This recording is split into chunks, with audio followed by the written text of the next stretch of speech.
જય શ્રી કૃષ્ણ મિત્રો। હવે ભાખરી પીઝા, પરોઠા પીઝા કે પછી બ્રેડ પીઝા તો ખૂબ જ ખાધા। આજે ટ્રાય કરીએ આ એકદમ જ યુનિક કપ પીઝા, જે એક બાઇટમાં જ ખાઈ શકશો અને બાળકોને તો ખૂબ જ મજા આવશે। તો ચલો રેસીપી શરૂ કરીએ। અને એક મિક્સિંગ બોલમાં લઈશું 1 કપ ઝીણી સમારેલી કોબી, સાથે જ એક નાનું કેપ્સિકમ પણ ઝીણું કટ કરીને ઉમેરી દઈશું। તો આજના પીઝા કપ્સ તો શાકભાજીથી ભરપૂર છે। હવે એક મોટા ટમેટામાંથી પણ પાણીનો ભાગ અને બી કાઢી અને એડ કરીશું, અને એક મોટી ડુંગળીને પણ ઝીણી સમારીને ઉમેરીશું। સાથે જ એક ગાજરને ખમણીને ઉમેર્યું છે। હવે આ શાકભાજીમાં જ આપણે 2 મોટા ચમચા પીઝા સોસ ઉમેરવાનો છે, અને સાથે જ 2 ચમચા મેયોનીઝ પણ ઉમેરી દઈશું। હવે આ પીઝા સોસ ઉમેર્યો ત્યારે કેમેરાનું બટન પ્રેસ કરવાનું રહી ગયું, એટલે તે શૂટ નથી થયું। અને સાથે જ આમાં ટોમેટો સોસ પણ ઉમેરી દઈશું, 1 મોટો ચમચો। થોડાક સ્વીટ કોર્ન પણ ઉમેર્યા છે। આનો ટેસ્ટ આ પીઝા કપ્સમાં ખૂબ સરસ આવશે। તમે ફ્રોઝન મકાઈ પણ ઉમેરી શકો છો। સિઝનિંગ માટે 1 ચમચી ઓરિગેનો અથવા તો પીઝા સિઝનિંગ ઉમેરી શકો છો। 1 ચમચી ચીલી ફ્લેક્સ ઉમેર્યા છે। થોડુંક મરી પાવડર ઉમેરીશું અને થોડુંક મીઠું ઉમેરીશું। મીઠું જાળવીને ઉમેરવું, કેમ કે સોસમાં પણ મીઠું હોય જ છે। હવે આ બધી વસ્તુઓને મિક્સ કરીશું। હવે સોસીસ તમારે વધારે કે ઓછા ઉમેરવા હોય તો તે પ્રમાણે એડ કરી શકો છો।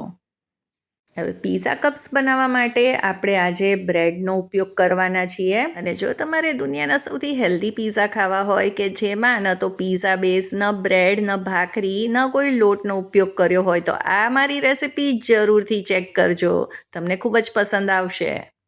અને આજના માપમાંથી લગભગ 25-30 જેટલા પીઝા કપ તૈયાર થાય છે।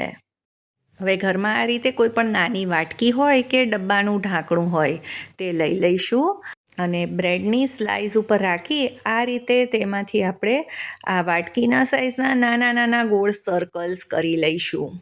તો મારી પાસે તો આ નાના સાઇઝની બ્રેડ હતી, એટલે એક બ્રેડ સ્લાઇસમાંથી એક જ થશે। પણ જો મોટી બ્રેડ સ્લાઇસ હશે તો તેમાંથી આસાનીથી 2 થી 3 તો બની જ જશે।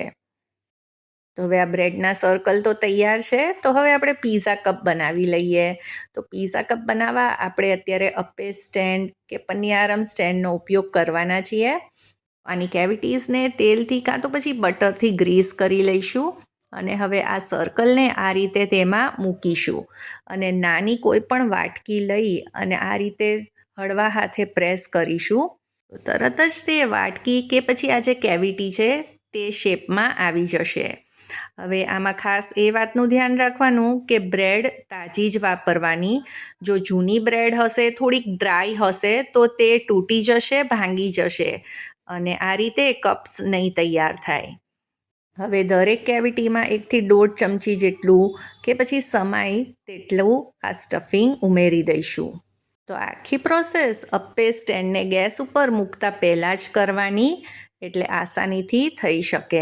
અને હવે બાળકોનું ફેવરેટ ચીઝ તો ખરું જ, જેના વગર તો પીઝા અધૂરા જ છે। તો અહીંયા મેં પ્રોસેસ ચીઝને ખમણીને ઉમેર્યું છે, તમે મોઝરેલા ચીઝ પણ ઉમેરી શકો છો। હવે લો ફ્લેમ ઉપર આપણે ગેસ ઉપર અપ્પે સ્ટેન્ડને મૂકી દઈશું, અને ઉપરથી આપણે તેને ઢાંકી લઈશું। લગભગ 2 થી 3 મિનિટ માટે આપણે તેને કૂક થવા દઈએ।